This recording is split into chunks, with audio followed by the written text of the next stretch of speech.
Welcome everybody to the Shed of War. Yes, it's me, Desmondo. It's a Saturday afternoon and we've just finished playing a blinding and a quite wonderful game of Chain of Command, Big Chain of Command. With Sean, Pip and with Per. We had all the crew over to play the Big Chain of Command game, as I say, set in 1945. It's an area around Budapest. This is KONRAD, Operation KONRAD, the German relief of Budapest, or the attempted relief. The game was set up with even sides in points and supports. The Soviets had a slight advantage, and this was basically a meeting engagement where the Soviets were trying to expand the area around Budapest to give them more of a buffer in the current siege, whereas the Germans, who are trying to break through as part of Operation KONRAD to relieve Budapest.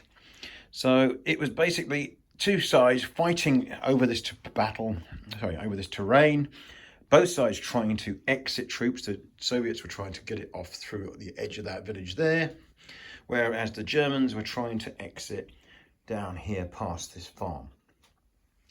Standard stuff for Big Chain of Command, X number of jump off points, armor rules all in place, special force morale all in place.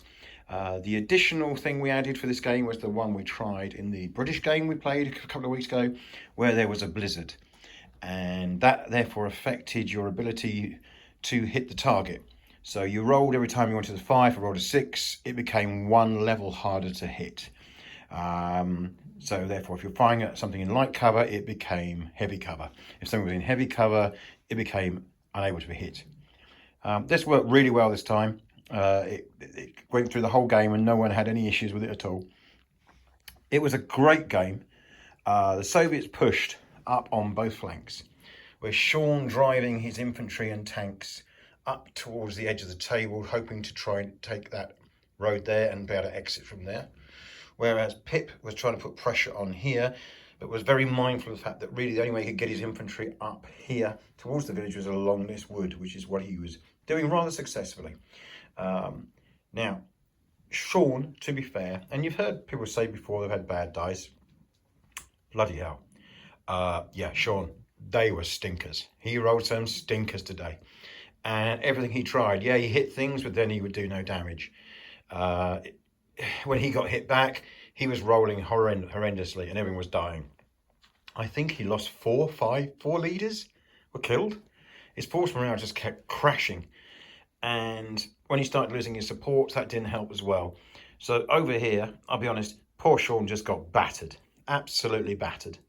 I don't think the Germans may have only taken maybe 1 or 2 casualties. And Per then launched his assault with his Stugs. He had 3 Stugs as his main armor force. And what was left of the Soviet forces was pretty well smashed up after that. Now on this side, Pip was doing a slightly better job. His dice were pretty reasonable. There was no weirdos, no terrible runs. He was doing pretty good. And he was steadily advancing, as you can see, up the edge of the table here. So I'm moving quite fast. As you can see, there's infantry sections moving up. And he had some armor. 2 things happened which really did add to the game. The first was we had quite a lot of random events. And one of them was the weather event. Now, instead of it being pouring with rain, we said it was a snowstorm. And suddenly, all the visibility on this whole table was reduced to 18 inches, which completely changed the dynamic. The Soviets thought it would help them. In fact, it didn't really. It actually helped the Germans more. But it was a really interesting sudden effect. You suddenly couldn't shoot from any of the table. And it was really, really interesting impact. The second thing was we gave the Soviets some Panzerfausts. They never really got a chance to actually use them because they were Panzerfaust 60s. But they did actually have some anti-tank capability, which they never got used in the game. But it is there. And it would have been interesting to see how the Germans reacted as they drove forward, as they got nearer and nearer the Russian lines. Really enjoyed the game. Really well played. Everyone had a great time. You know, even Sean, when he was constantly rolling, you know, it got to the point where it was just for funny when he was rolling. He just couldn't believe it. Every time he picked up different dice, tried different things, he just kept rolling absolutely awful with everything he was trying to do. Poor man. But this is all going away now.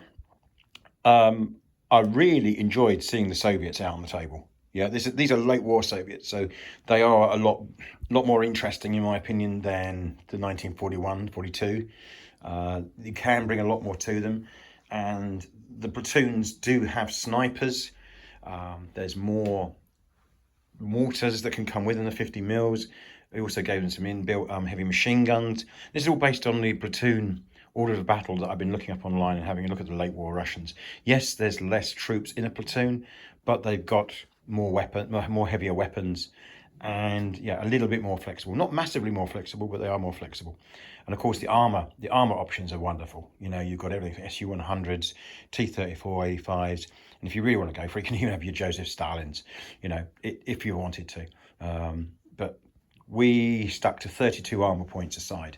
So that's how it kept to a reasonable number. Anyway, it's all going away now. That's it. No more snow games for until next December, I suppose, when I'll start doing them again. There will be a snow game at Hearts of Lard, run by Joe Biddleton. I hope to run that with the British and the Germans clashing in the Ardennes. But other than that, yeah, we're moving on to new things. And I actually hope to play a very large game of American Civil War using Pickett's Charge. It'll be a big game, but it won't have a large number of units, but it will have a lot of space. So there will be flanks. And I'm looking forward to trying how that works, because normally, as you know, Wargamers, we try to pack figures onto a table. I'm not going to try and do that this time. We're going to have people pushing around flanks, working around probing, trying to find out where the weaknesses are, and we'll see how it goes. But anyway, last few shots of the game. I really hope that you have enjoyed this rather long video, but yeah, this was a cracking game, and thanks to the guys. Special thanks to Per's daughter, who made some really yummy chocolates, homemade, really top notch. Have a great evening, everybody, and this is Dead Wanderer saying goodbye from the Shadow War. Cheers, everyone.